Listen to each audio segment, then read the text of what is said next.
We have here the energy of Four of Cups energy. Ayoko na dito. Yan, no? It looks like this is you. Ayoko na dito because nakikita mo mga babes na paulit-ulit na lamang yung nangyayari sa sitwasyon na to and you want this to stop, no? Because look at that, no? Meron ditong isang inaabot, no? Nakaprito na ayaw mo ma-miss. That's why nakikita ko rito na ito yung parang parte ng desisyon, no? Na posibleng pinag-iisipan or ginagawa mo ngayon. However, no, this is you. Ayoko na ng paulit-ulit. We're just going in circles. Yan, no. Tapos, mayroon pa ritong isang nagliliwanag, no, na offer dito, no, ng cup. And I think this is the cup of love. This is a great opportunity, no. So, remote control, di ba? Para kahit ilipat-lipat mo yung palabas, mga babes, no, iisa lang yung palabas na pinapanood mo ngayon. So, ayaw mo na yan. Gusto mo na ng pagbabago. Ayan, no? So, yun na nga alamin natin dito, no? Kung ano talaga yung sitwasyon na yan at bakit ayaw nyo na yan.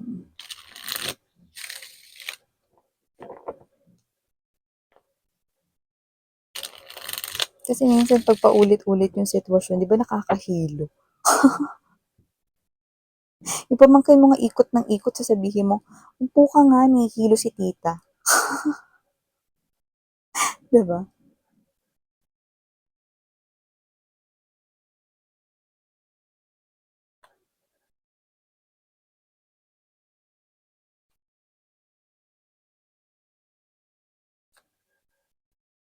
Nine of Wands, Five of Wands energy.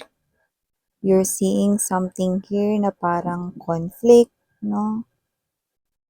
At gusto mo na itong matanggal. Sinusubukan mo rito mga babes na ito ay tanggalin kung ano man itong harang na to. Balakid dito, no? So there could probably be a conflict right here but you're very determined. Nine of Wands energy. Let's see more. Queen of Cups.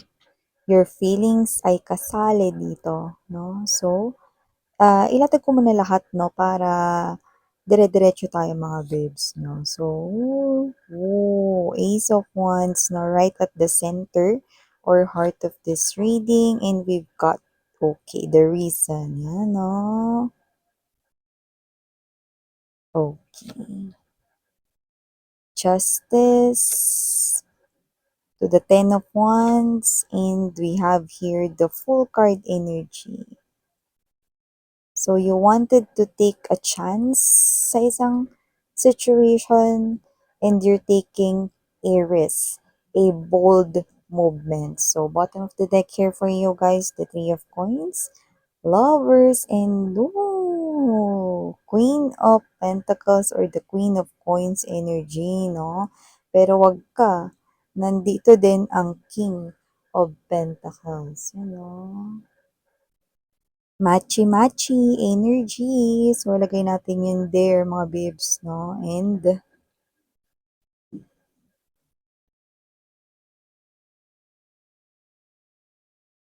okay. Hi and hello there, collective. My name is Yan. Welcome new subscribers at sa ating mga returning viewers. Thank you po sa inyong walang sawa talaga na napagtangkilik dito sa aking channel. At kung hindi niyo pa alam, meron pa po tayong isa pang channel kung saan nag-upload din po tayo ng collective readings araw-araw. So kung hindi niyo pa yan knows mga mahal, yung link niyan ay nilagay ko sa description box ng reading na ito. Kaya kung interesado kayo, i-click lamang yung link na yan para mapunta na kayo dun sa ating other channel, no? Timeless po ang ating mga readings, kaya kahit na-uploaded pa yan mga bibs, no? Ilang dekada nang lumipas, no? Pero tinatawag kayo ng mga videos na panuurin mo ko. Then go ahead, no? You can watch it kasi baka yun pa lang yung tamang time para marinig mo yung mga mensahe na nakapaloob doon. Okay? At syempre sa panonood ng mga energy readings, no? Gusto kong malaman ninyo na wala tayong gender. So, babae, lalaki, LGBT, lahat po welcome. Pwede rin po talagang magka-switch yung mga roles. Bakit? Kasi general reading ito. And at the same time, lahat po kayo ay may free will na malaya yung gamitin. Ibig sabihin, kung gusto ninyong kunin yung mga mensahe, then go ahead, you can do that. Then leave the rest behind kung hindi naman mag-resonate yung other messages kasi baka yun ay para sa ating ibang manonood dyan. So yun nga mga babes, no? And syempre, when we say timeless, pwedeng ito ay nangyari na ganun, no? Sa iba nangyayari naman ngayon at sa iba ay mangyayari pa lang. Minsan ba't araw-araw mo yun inuulit, no? Sa lahat ng mga reading mo. Kasi mga mahal, no? Una, may mga bagong sumasali rito at yung iba kahit na matagal nang nanonood, no? Hindi pa rin nila alam kung paano ba yun, no? Hindi nila alam yung mga reminders na ganyan, no? So, kailangan nating ipaalala. Okay? Na wala tayo ritong gender, hindi mahalaga yun. Hindi rin mahalaga rito kung ano yung relihiyon, belief, paniniwala, height, age, walang ganon dito, no? At mas lalong walang zodiac sign dito, mga babes, no? Okay? Hindi importante ang zodiac sign. Ang importante ang energies at ang flow ng storyline. Okay? So, umpisahan na natin pag-usapan ito, mga babes, no? So, nakikita ko rito na with the death energy, Six of Swords right here, nakikita ko rito na okay, nagmo-move on kayo from something, no, na posibleng nag-ended, yan, no. But with the presence and from the looks of this one, no, Queen of Cups intersecting this Six of Swords, the Death card energy, meaning to say, possible na nagmo-move on kayo from your previous or yung kakatapos nyo lamang na heartache, yan, no. So, pwedeng kayo ay kaka-break lamang or parang dun sa inyong recent or previous na relationship, no, na hindi nag-work out, possible na nagmo-move on kayo doon. At nakita ko dito, no, we've got the passport, you know.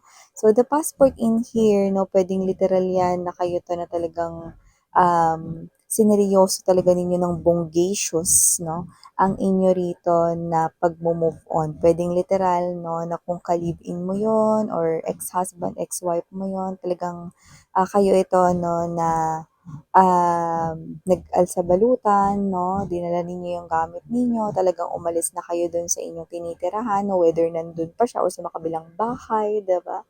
So, umalis na kayo dun kasi maraming mga memories, no? At ayaw niya lang rito maalala yung mga happy memories, especially yung pain, no? Na na-lose mo yung person, ano? So, nakita ko yun dito, no? But others, I'm picking up, no, a little involved na message, no, na yung iba, mga babes, na is possible na nagmo-move on naman kayo, no, sa isang karelasyon na talagang namaalam here on earth. Like, literal, no, na yung kanyang body is wala na, I mean, yung soul niya is wala na here on earth, no. So, literal na pwedeng siya ay sumakabilang buhay, no. So, yun ay mangilan-ngilan lamang sa ating mga viewers, no. So, para kayo ay makamove on na ng tuluyan, no. So, hindi naman sa kakalimutan nyo siya or whatsoever, pero kasi nakikita ko rito na ayaw mo na rin magstay sa lungkot, no? So, nakikita ko na kayo to na posibleng ibibenta mo na yung bahay, alis na kayo doon, or umalis na kayo doon, lipat na lang kayo ng bagong tirahan, no?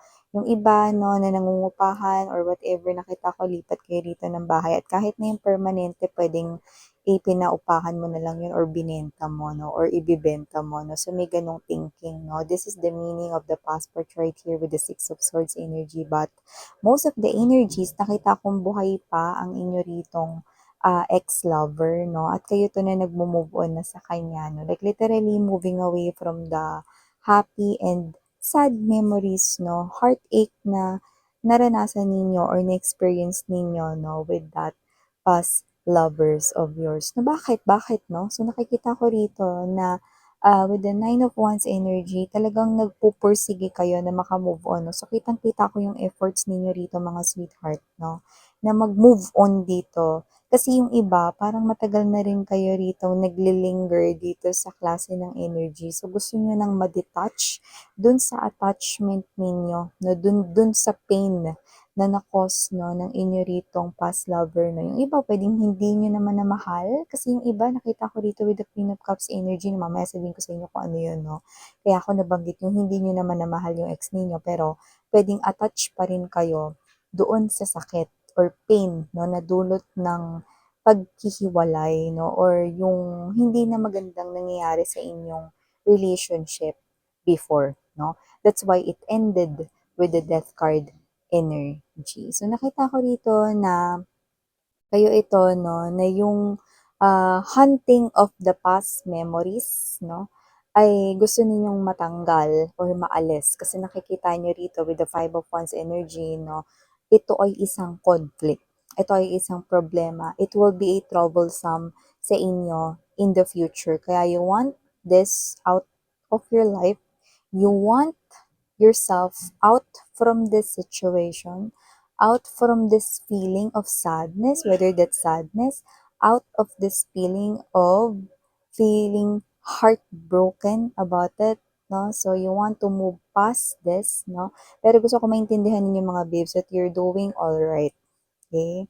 So, kung ano yung ginagawa mo ngayon, nakita ko nagpupursige ka with the Nine of Wands energy, you're doing great, no? So, yung iba, parang ito yung first time ninyo, no, na masaktan when it comes to love, no? So, hindi mo alam yung gagawin. You might be asking your friends, no? People around you na pinagkakatiwalaan mo na paano ba mag-move on, no? And others could be, asking Google, no? Ano ba yung mga madaling ways para maka-move on? Mga babes, your feelings are all valid, no? So, you're doing everything that you can. Yung iba, hindi naman ito yung first time ninyo na masaktan, no? Pero baka ito, yung major heartbreak na naranasan ninyo, no? Kasi posibleng yung iba sa inyo, kung yun ang major heartbreak ninyo, possible naka-karmic mo yung iyong last ka-relationship.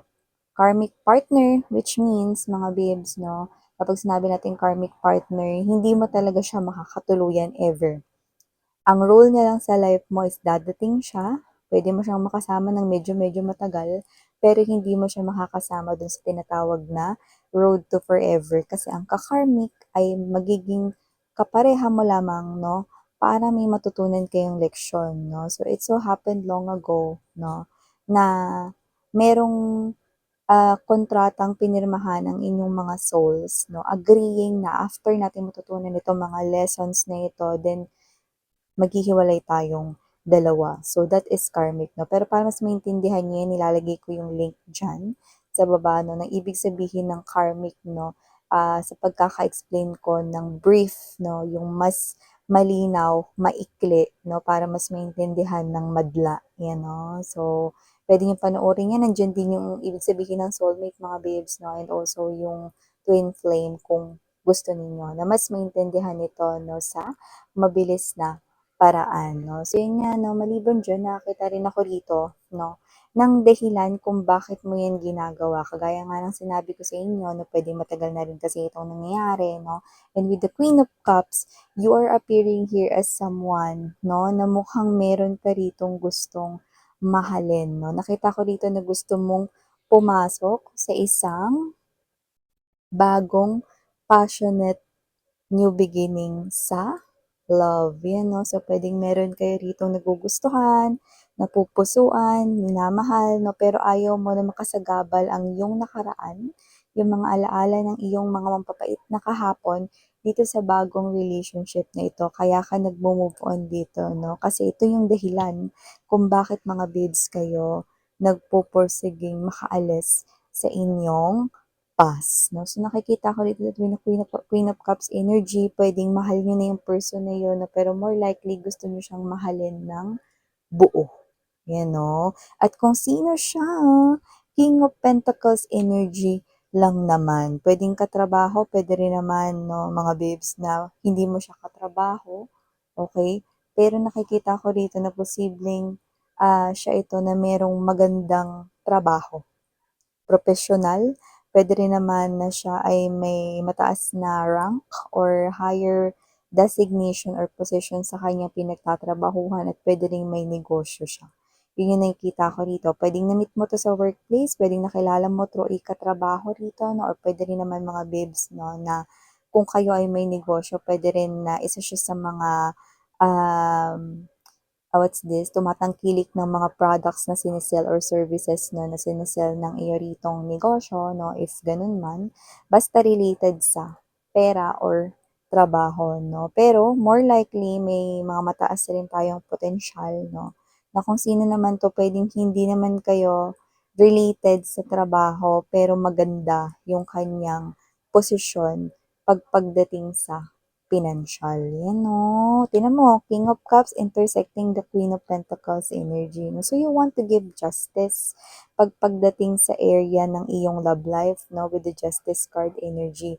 You want to balance things out. You want to clear things out, no? Sa inyo ritong love life, no? So, nakita ko dito na tuluyan mo na talagang iiwanan. Tingnan mo, kung titingnan mo yung image 'no, ng ganyan lang 'no, anong makikita mo diyan?